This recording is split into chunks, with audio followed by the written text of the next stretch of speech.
కన్యరాశి వారు శ్రావణమాస బహుళాష్టమి శనివారము, శ్రావణమాస అమావాస్య శనివారం రోజు రావడం వలన అమ్మవారిని పూజించడం స్మరించడం వలన లక్ష్మీ కటాక్షం ఎలా పొందాలో ఈ వీడియోలో సవివరంగా సంపూర్ణంగా తెలుసుకుందాం.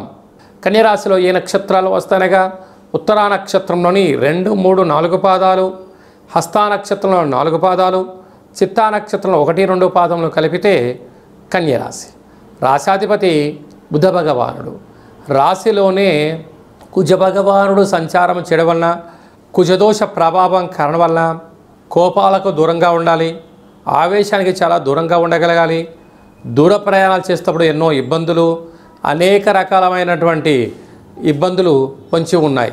కనుక ఇలాంటి కాల సమయంలో వృత్తులలో, ఉద్యోగాలలో, వ్యాపారాల్లో అనేక మంది శత్రులు పొంచి ఉన్నారు.